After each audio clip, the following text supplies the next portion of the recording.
So just stop me if you need anything. It's sort of dark back in the back, so you'll have to stick your hand up real high or just give me a holler. Okay, so when we're looking at confidential information, if you look it up in a dictionary, you're going to find out it says something about being secret.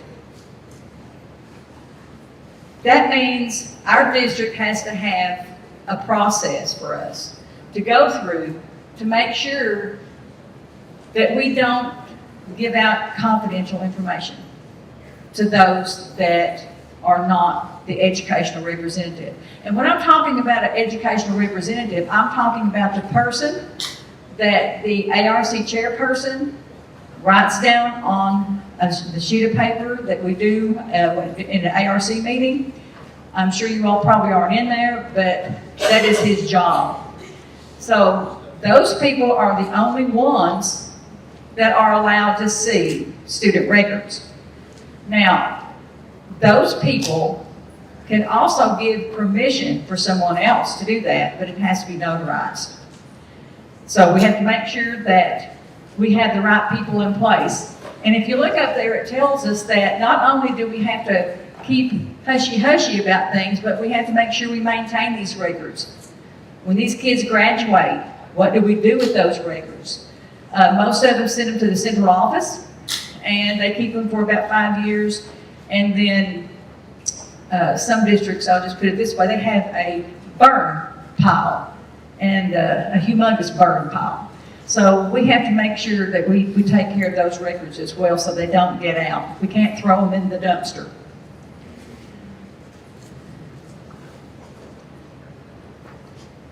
Okay, so when you're looking at a student, thinking about confidentiality, you know, we have to not only think about them sitting in the classroom, but we also have to think about when we went virtual. Remember that about 2 years ago, COVID hit, and it's all like, oh, what are we going to do? And then we all do this virtual. We have them in classrooms, we have them in breakout rooms, we have them everywhere. When you're thinking about special education students, we can't identify students. We can't identify them from the regular ed students. Which means you can't say, okay, all the special education students are going to be in breakout room 1. We can't do that. We have to mix them up amongst the rest of the students. And they can get that help too, because you'll have a special ed teacher as well as a regular education teacher there to help those students. So we have to watch what we do. And if you look up here, it talks about, you know, like not only them being right in person, being in your seat, but we're looking at video conferences. We're looking at FaceTime. We're looking at all those things we do on the internet. So technology has come a long way. Such a long way that I have a hard time even figuring it out, and ask them holler boys back there about that. I'm probably their number one person that hollers all the time. Come here, I need your help. But anyway, we have to make sure that not only if they're sitting in your classroom, but if they're on virtual or FaceTime or any of that part. Okay, so we have laws that govern confidentiality. We have to abide by those laws. If not, we'll have an attorney knocking on our door. And then the next thing we'll be in court. So we have to make sure that we abide by those. Now, FERPA, the Family Education Privacy Rights Privacy Act, that's the one that gave us the document to sign to give permission for others to look at their child's documents. Then we have, of course, our Kentucky regulations, IDEIA. Most of y'all have heard it as IDEA, but this is the Improvement Act that they had in 2004. And then we have our Section 504 kids as well. And then we have HIPAA. HIPAA is the health, okay? This is when we talk about the child's health. Now, I don't know how many of y'all have students or children that play in sports, but you will now find on your physical form that they cannot house those with other records. They cannot be with the document that the parents sign, the student signs for participation. They changed that because they don't want that information out. It's got your card number, your child's card number on there, the group number. It has all that information on there, and they don't want that to get out because we have so many different types of insurance fraud going on, all kinds of frauds going on, all kinds of scams are going on. So we have to make sure that we just don't lay them on the coach's desk. It has to be filed in a different place. So you're going to find that out for you parents that have athletes. And if you look at your physical form, it will actually tell you that in a little box over on the right-hand side.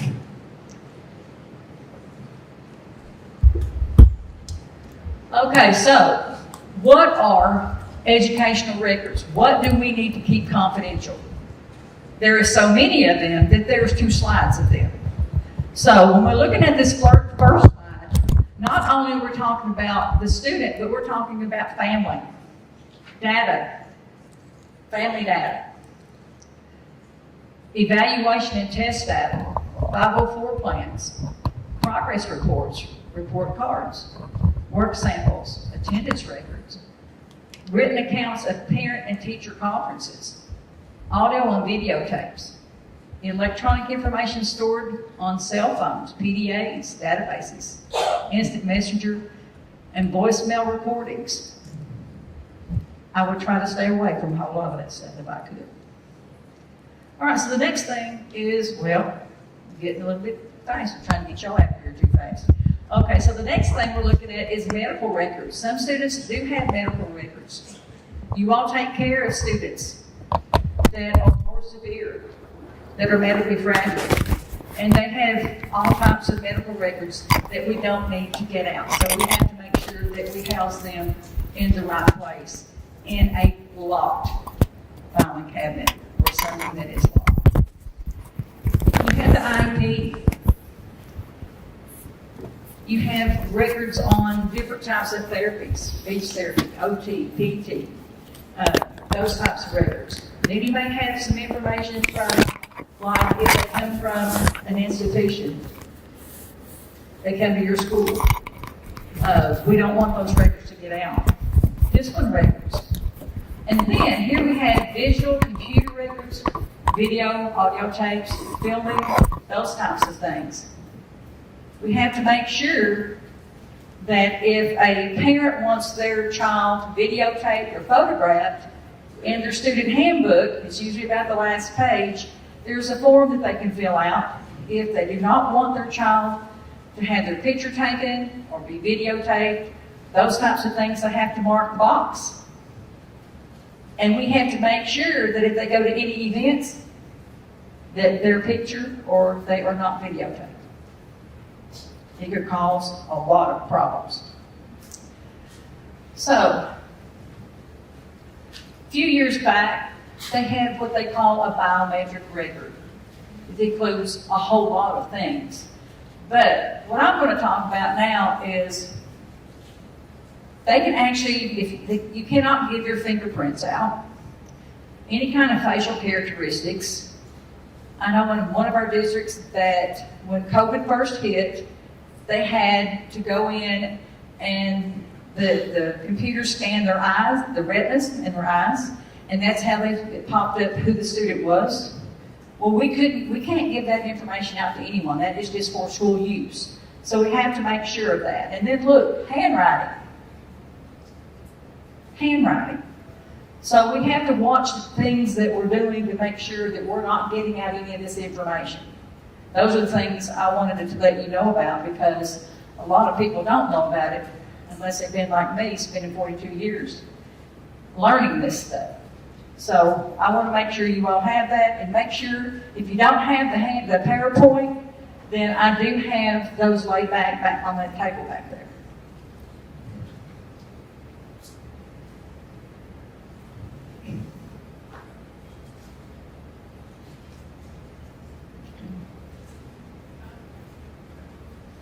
Here we go. Well, I was going to have to holler at you. Okay, so the right to inspect records. The teacher of the student has rights to inspect the records. Parents, guardians, eligible students. And when I'm talking about eligible students, I'm talking about married or emancipated students, students that are 18 and older. They can check their records. The Kentucky recommends recommendations are to respond to parental requests within 3 days. So if a parent was to request records, they have 3 days. The school district does, so they can inspect those. The parent has the right to inspect them. They also have the right, if they don't agree with something in there, to have an ARC meeting and to discuss that issue. If there's something that they want placed in there, they have that right as well.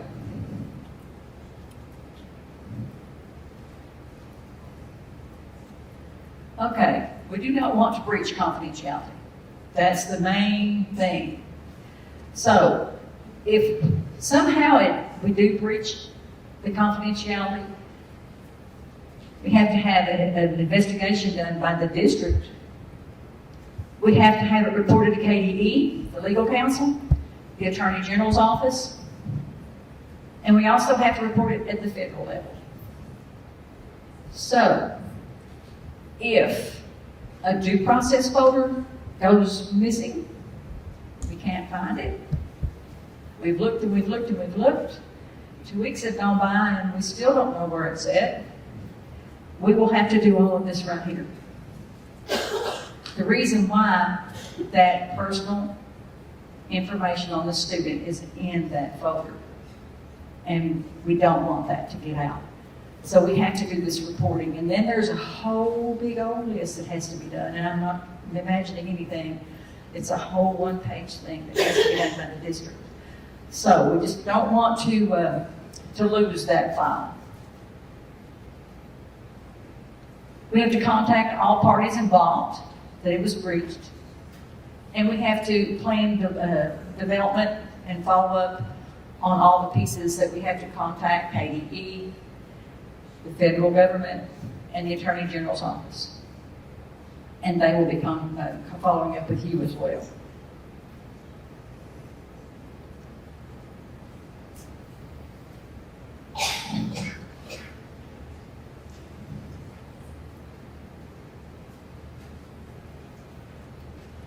Did you all see me? I pushed that one time and look what it did.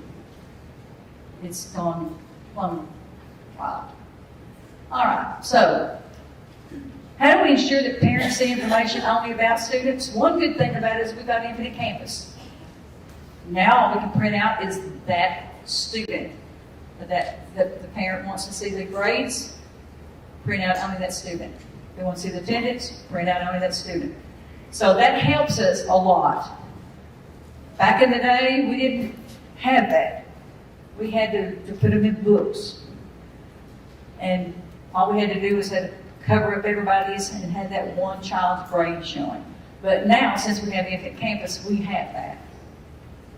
Now, for parents that come to you all and say, how's my child doing? You'll have to say, you may need to ask the teacher that. Always refer it back to the teacher. That will save you. It will save you from being at the courthouse in legal action. You work for the school district and you love the kids that you work with, but you want to save yourself. You don't want to talk to the parents about anything that goes on. Just always refer them back to the teacher. And that way it'll keep you out of trouble. Parent-teacher conferences. In the past, they used to do sign-in sheets. The parents write down maybe some questions that they have so that the teacher can answer those types of things. We just can't leave those laying around. So once you have that parent-teacher conference, that needs to be put up somewhere. And then talk to the next parent as they come through. Again, I already talked to you about the third-party permission It has to be whoever is the educational representative that can look at that information. All right, so each school has to decide how they're going to document those parent conferences and how they're going to store it. So we have to make sure that we're doing those things and doing it properly. Now, here it is, faxing information. Sometimes we have to fax information, especially if they're out of school, out of state children, because they don't pull through on Infinite Campus, so they fax their records. But on the fax, we do have to mark confidential information. Best thing to do if you're asked to go down to fax something, or if something's going to be faxed, the teacher may ask you to go down there and stand by that fax machine until it comes through so you can pick it up and go. Same thing with these IEPs. You know, you have to print IEPs out. It's good if all teachers have a printer, but some don't. So they have to run all the way down to the office to get the IEP before someone else sees it. And that's hard to do. So we just need to make sure that we can contact maybe the office and tell them something's coming through and to watch that. All school districts have confidentiality training, so we should have everybody in the school identified as having confidentiality training. That's one reason why we have you all to sign in here, so if anything ever comes up, we can say, yes, they did have confidentiality training. So we want to make sure that we do everything as right as we can. We're not all perfect, we're human, okay? We make mistakes. Okay, so we had the confidentiality, emails, telephone issues.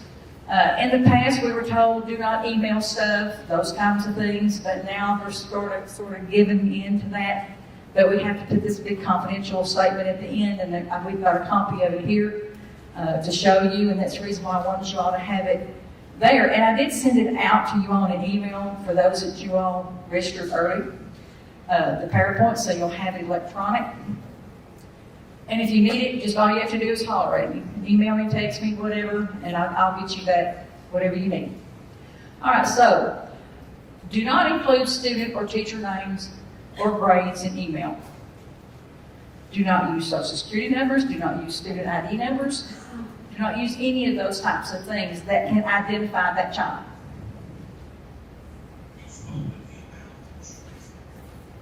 An email is a public record, and it can be forwarded without our permission. So it could go to somebody else. And it can be subpoenaed if there's a legal issue. So I'm sure most of you all have school emails. Those can be subpoenaed. Do not give any information over the phone, because you don't know who you're talking to. How many times have you called somebody and you thought it was the husband answered the phone and it was actually the son? I have. Because you don't know who you're talking to. So you have to make sure that you just have them to come in. They need to come into the school. That way you'll know who they are. Here is that statement I was telling you about that you can add to the end of your email. I know it's long, but it's good. It covers everything.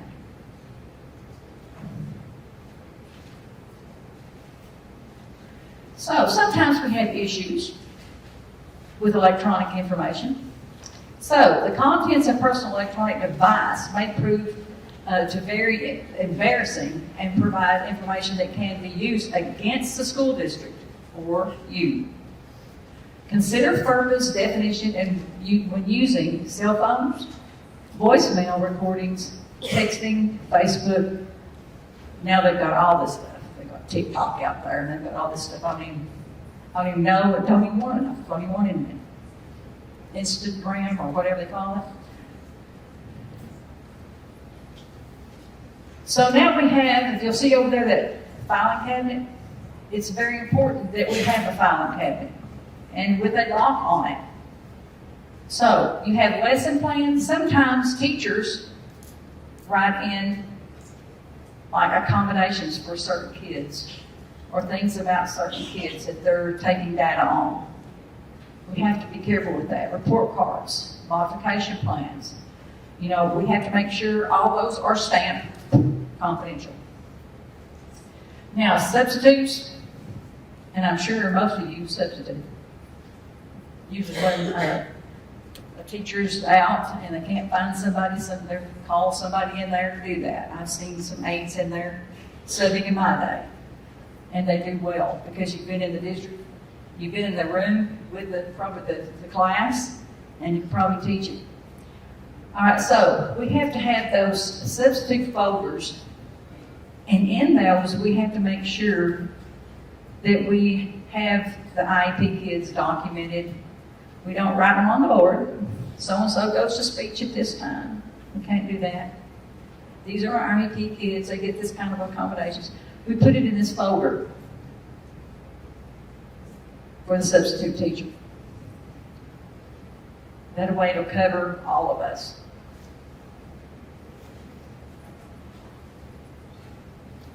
So we're looking at unprofessional versus professional sharing of information.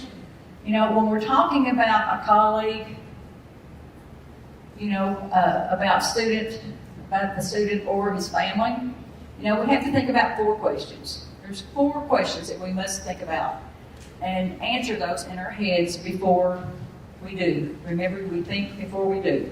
Think before we act. Those questions are, what is discussed? Where are you taking this discussion? Who is listening? And why is discussion taking place?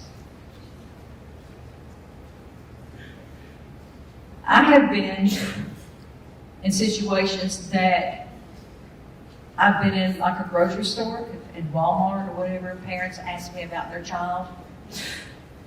And I know it sounds rude, but it's like, I can't say anything. The only place we can talk to you is at school. You need to talk to the teacher. You need to talk to the principal or whoever they need to talk to, whatever their problem is. Because once you say something and there's somebody over on the next aisle, they can hear that conversation. How many lawsuits you think we've had over that? Too many. Too many. So we just need to make sure that we don't discuss anything out in public, anywhere. They need to be in the school or the school district, if they're at the board office or whatever. So who can assess the student records? You got the parents and or the student rep. Now many of you know, sometimes grandparents, aunts, uncles, other family members are taking care of children. Their parents still may be alive and still have educational rights. But the law says the definition of parent is where the child lays his head. So if they stay with a grandparent, aunt, uncle, cousin, whoever, then they are acting as parent. Student who is 18 years old or emancipated, or if they're married. Authorized employees of the district. So if you have a child that you're taking care of, and a teacher that does not have that student in class comes up to you and starts talking to you about that child, you're going to have to say, you'll have to talk to whoever that child's case worker is, case manager is. You can't give out any information to that person because they don't need it. Same thing with board members. Board members are not allowed to have personal information on students as well. That's even talking about MAP scores, any type of scores. Want to know how good the class did or how good an individual did, or just check to see how well the class did overall. You can't give out that information.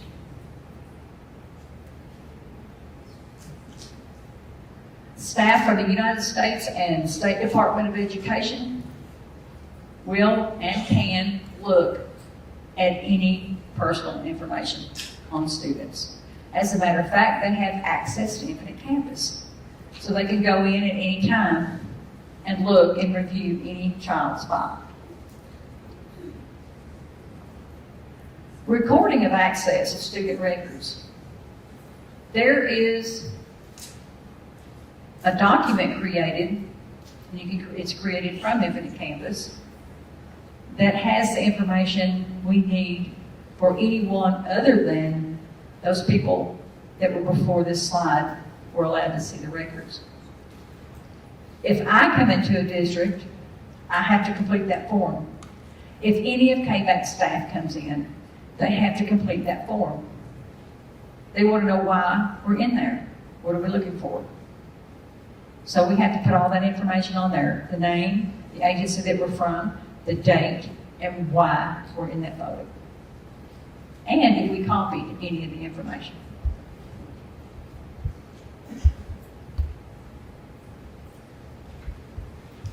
Oh, here goes a good part. We know that parents divorce, and we know sometimes they don't get along. But they do have a child together, and that's what they need to think about when they're at these ARC meetings or at the principal's office or whatever. Sometimes they'll say, well, bring the aide in. They'll tell you. Okay, so you may be called in. You may be called in. Some of you may already sit in on ARC meetings, especially if a child is mentally fragile. So, both parents have the right to their child unless the court takes that away from them. And that's hardly ever happens. It has to be a real severe case. Has that happened? Yes, but very rare, especially in our area. So we have a divorce decree that we have on file. We have to have that from one of those parents so we can see what is said. Joint custody, so both parents have custody of the child. Then both of them are looking at records. Both of them can ask questions. Now, we have foster parents. They have the right to review records, but they cannot make educational decisions. Sometimes they are surrogate parents, and if they are, then they can come to the meeting and they can make decisions. However, if the educational rights have not been taken from the parents, we still have to send the parents a notice. They can still make the decisions. If they're in jail or wherever they are.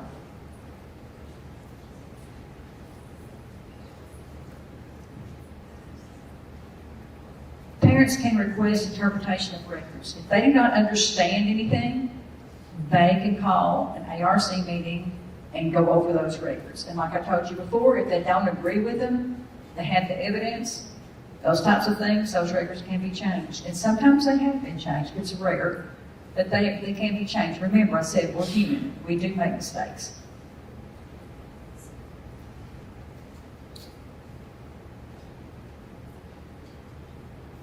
And it has to be in their native language.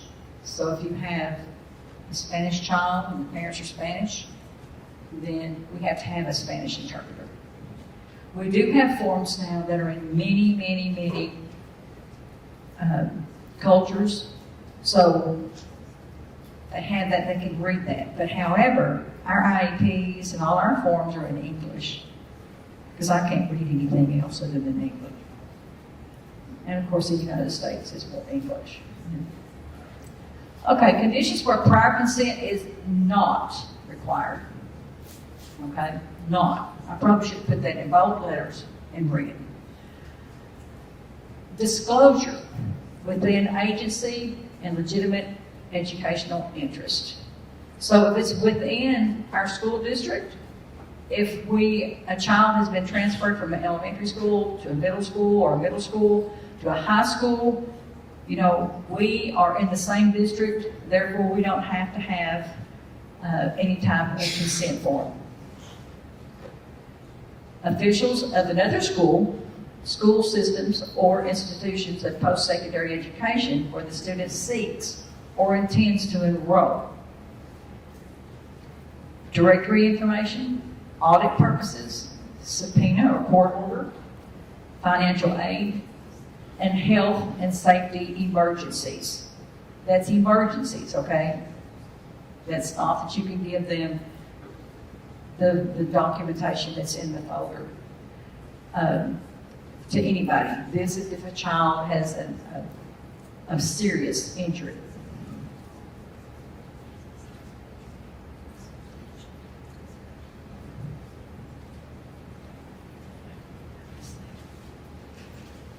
Okay, so directory information may be disclosed if parents are annually given public notice of the types of information designated as directory information and given the opportunity to refuse. That's what I told you about in the handbook. At the back of the handbook, it asks if you want your child to be photographed, to be put in the newspaper, those types of things. And it also says refuse. So if those check refuse, then we need to make sure those kids are not in any pictures, videos, or those types of things. And here is directory information. So you got the student's name, their address, their telephone number, you have their date of birth, if they participate in any types of sports, because those are the ones that usually get the newspapers and those types of things. The student's weight, height, if a member of an athletic team, we've already talked about that physical form, it's called a PPE. It's 3 pages. Those 3 pages cannot be with the rest of that form. The date of attendance and the awards that they've received.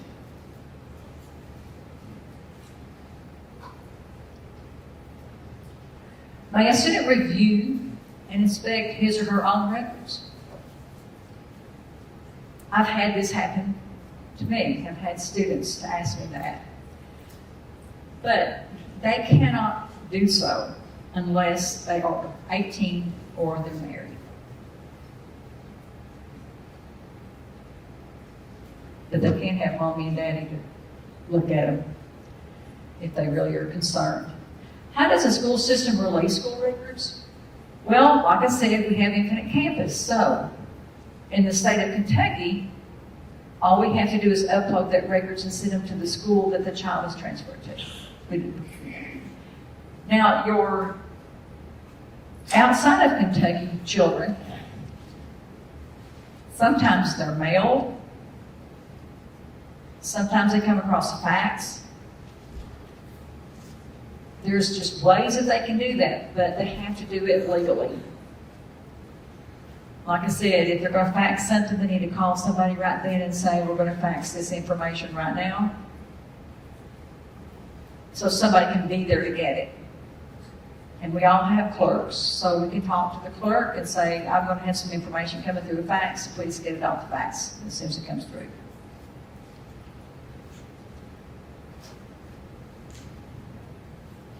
Special education student or student currently being evaluated submits to special education department. So we're transferring those records in special ed, like I was saying, to another, like the middle school or the high school, those types of things, because we do want to keep the records. You still have an Infinite Campus, but Infinite Campus doesn't have the signatures. Now, a lot of districts are asking, the directors are asking that you upload those signatures so we'll know that they're there in case we have a flood. We had, both of you all are in here, we had Perry County, we had Letcher County that lost a lot of records in flood. So we had to go through all that ritual that we talked about and do it properly. And that was a headache. I'm sure it was. I just can't imagine there were so many records. Not in special education, you have to have a request.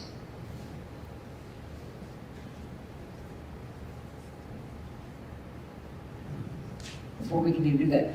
All right, when you're looking at social services, if A social worker comes up to you while you're with your child, if you have a particular student you're looking after. You cannot give them any information. You don't want to give them any information. Like I said, you don't want to go into any legal process and say, well, he or she told me that. So you don't want to get into any of that. They're not allowed to sign any records as well. They're an outside agency. Even though they're working with that child, they're an outside agency. Have to have things given permission for them to even look at stuff. So we have requirements. Every employee, they must have some type of confidentiality protection for their students, and it's usually this right here. You're usually trained in confidentiality.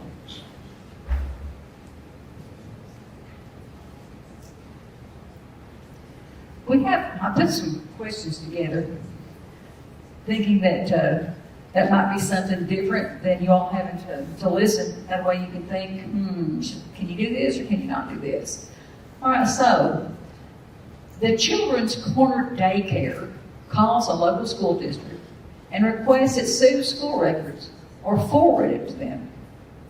It is a small community, everybody knows everybody. She was familiar with the caller. Can these records be sent under these conditions? How many of you think yes? How many of you think no? You are right. You cannot do that.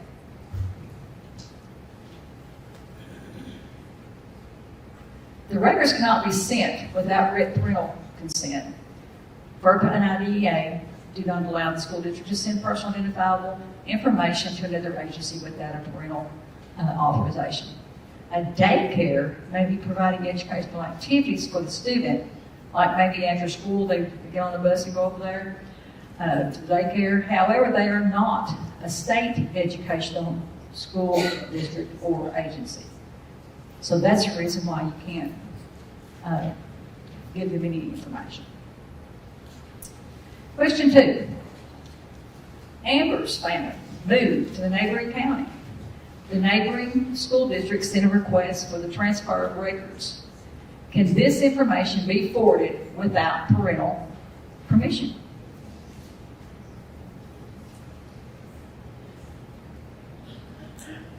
How many of you said yes? How many of you said no? I'm checking to see. All right, so the records can be sent to the neighboring school. FERPA requirements allow the school district to forward educational records on request to a school in which a student seeks to enroll. As of now, school districts have 24 hours once they get the request to get those documents to the other school.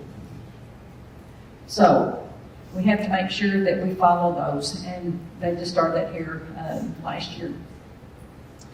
Federal requirements state that a reasonable attempt is made to notify the parent of the student of the transfer of the records, except when the transfer of the record is initiated by the parent, or when the school district includes their annual notice that it forwards records on request to another school district. So if you all have not had training like this, and I wouldn't expect you to, but you have your federal laws that we have to do.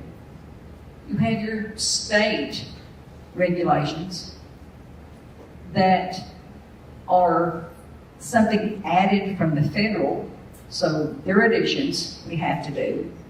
Then you have your local policies at your district that you have to follow, that's added on to the other two. So we have these 3 laws, regulations, those procedures. We have to follow those. And if you're not, haven't read that and bored and got nothing else to do, then you might want to look at that. It's in section 9. Okay. Jane is a bus driver and parent at Brownsville Elementary School. Jane's close friend asked Jane to check on the progress of the friend's nephew, who also attends Brownsville. Can Jane obtain this information? Well, I heard that one. Didn't have to raise hands this time. Yes, you're right. No, the answer is no. Jane has no legitimate educational interest in the progress of someone's nephew. Therefore, she has no right to review his progress. In order for Jane to review the progress of the nephew, she would have to work directly with the child, but she still could not share the information with her friend. A written consent signed by the parent is required before educational records can be released to anyone that does not have a legitimate interest in the child. Sandy lives with her grandparents. Sandy's parents have a legal custody of Sandy, but they have a very limited role in the care of Sandy. Sandy's teacher would like to initiate a referral due to a suspected learning disability. Who has the right to give written permission to evaluate Sandy for the suspected learning disability? Who do you think would have the right to sign for Sandy to be tested? Her parents.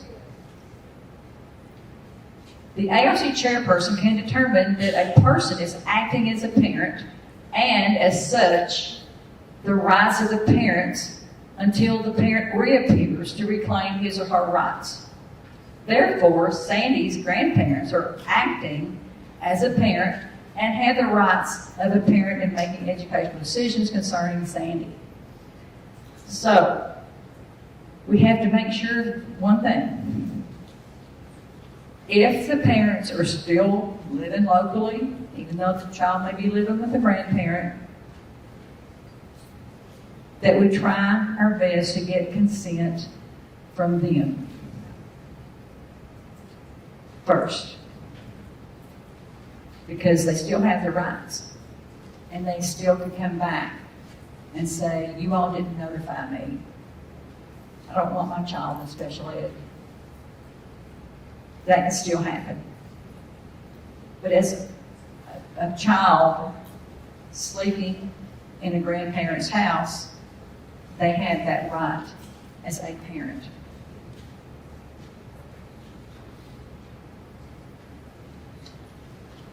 Matthew's natural father arrives at Matthew's school. He requests to see Matthew's school records. A review of Matthew's school records indicate that Matthew's parents are divorced and that Matthew lives with his mother. Can the school allow access to educational records to Matthew's father? What would you want to look at first? Yes.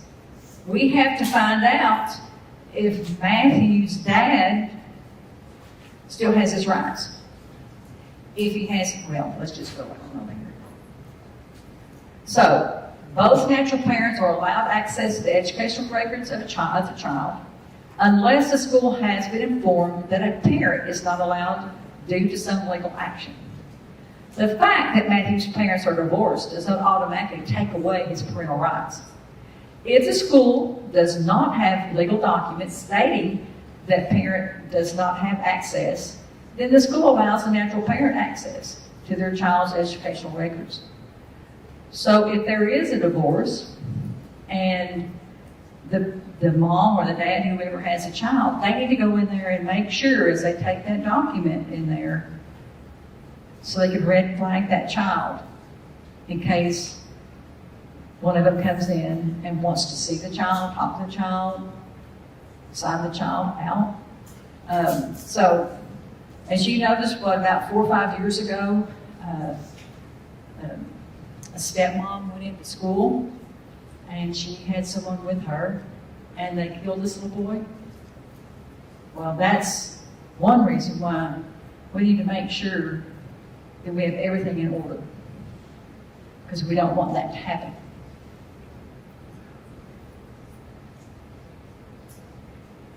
Mary is a parent member of the site-based decision-making council.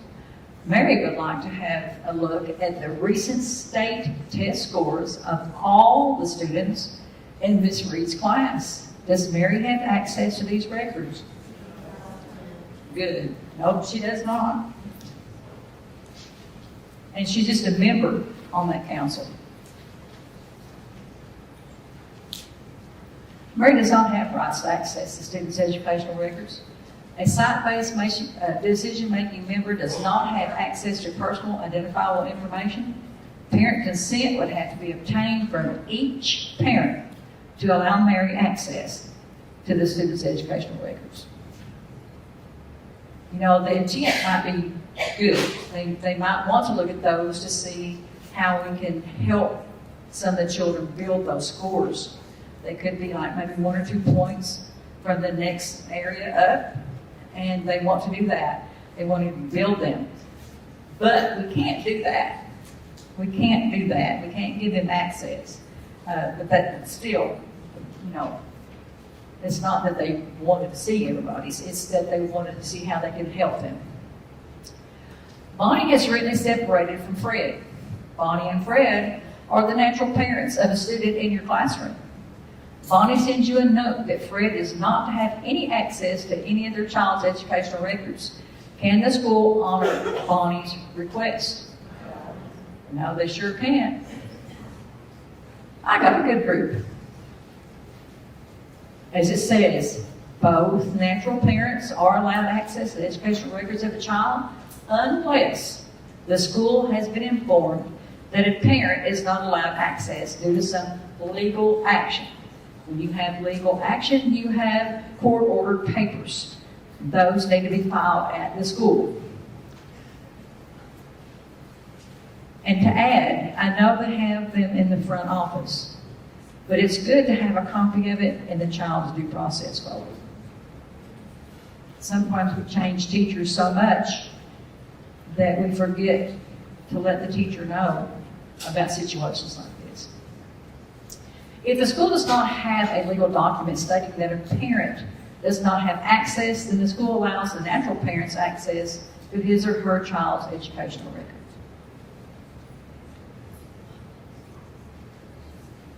While shopping at Walmart, an adult in the community asked you, "How is that new guy in your class doing?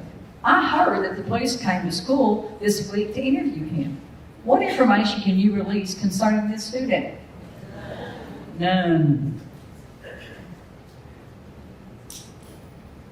No information may be released to the community member concerning this student. The community member has no legitimate educational interest and is not accessible to personal identifiable information concerning any student without written consent from a parent. An appropriate response would be, due to confidentiality laws, school employees are not permitted to discuss individual students without parental consent. And it has to be written, not verbal. Your supervising teacher will be out for 3 days, and a substitute teacher has been hired. He asked you to put the names of the students who go to resource and to speech on the board and their names so he can keep their schedule straight. Can you write the names of special education schedule on the board? No.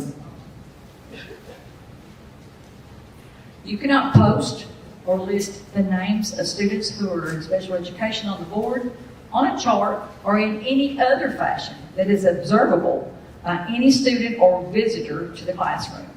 This information needs to be posted in the substitute folder or in the teacher's lesson plan book. Schedule reminders should not be posted on the student's desk. In my 41 years of experience, I have seen that on the desk, taped on the desk. So hopefully we have grown on in those years. Okay, so you have finished listening to me. You all have been such a great group. And I want to explain that, again, how important confidentiality is in your school and your district. And to try to keep you out of any legal problems that could arise.